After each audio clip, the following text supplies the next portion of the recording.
Again, welcome to my world famous masterclass about painting or art in general, but we will start with some paintings. My very successful masterclass, inviting me to do some branding, but this will come later.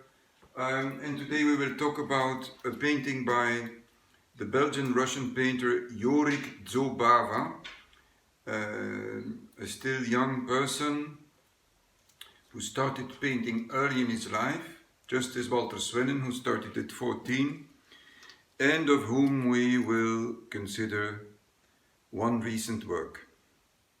This is the work we will be looking at today. I don't think it has a title, but it's called Bacon's Ship, Francis Bacon's Ship.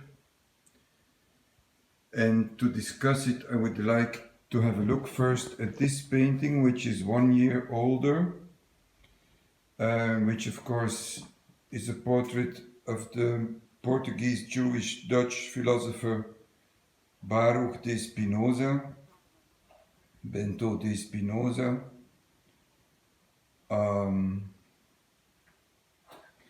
and which is actually based upon a black and white engraving, of course, which has been charged with color. The shadow part of the face is painted green, the lid part bluish, reddish, of course. The green part is very morbid. The mouth is extremely sensual, composed of a lot of different colors.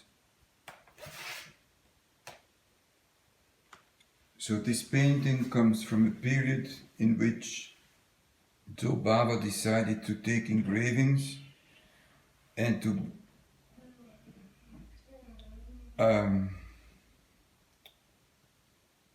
use them as a subject matter for his paintings. This painting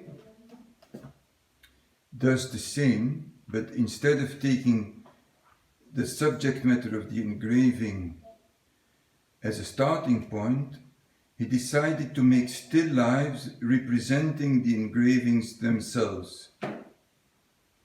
In some of his recent paintings we see the engraving situated on a table as in a real still life. In this one we might say we see a still life being a close-up of an engraving.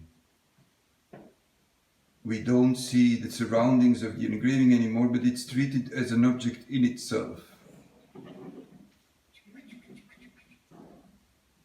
Because the color of the paper of the engraving is yellowish, the painter can start with this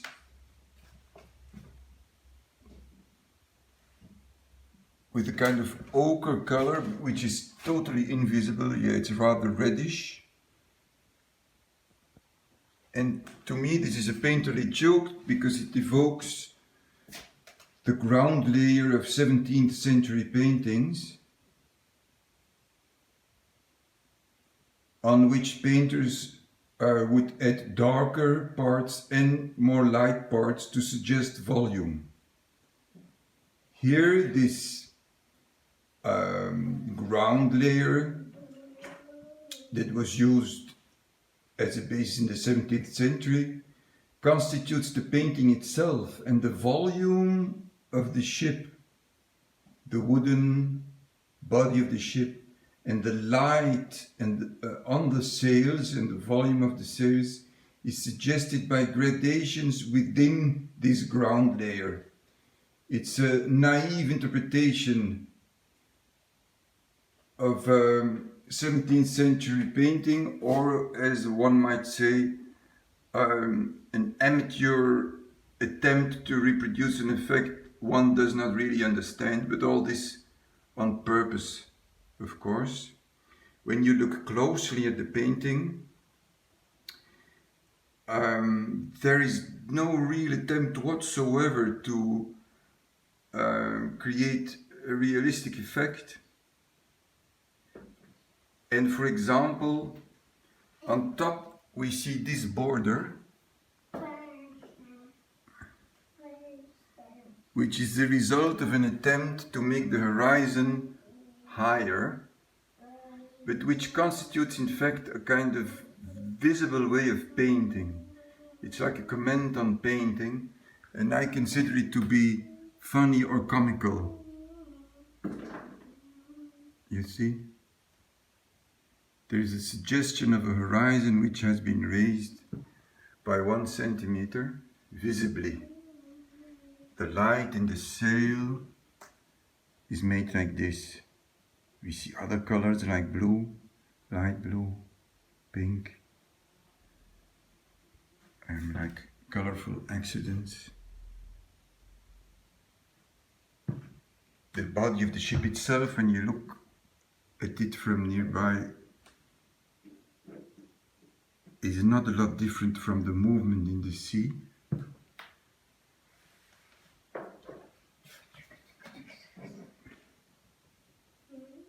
I think it's a magnificent painting.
ter ere van meester Bruno.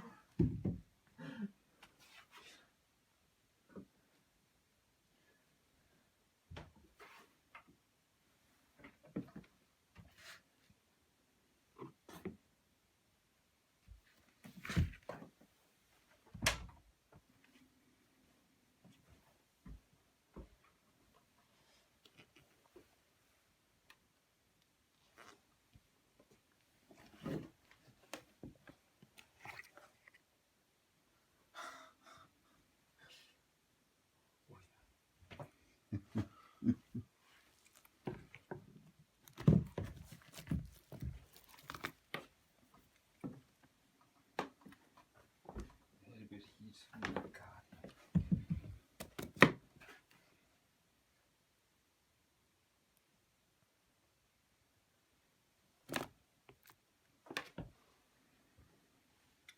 Misschien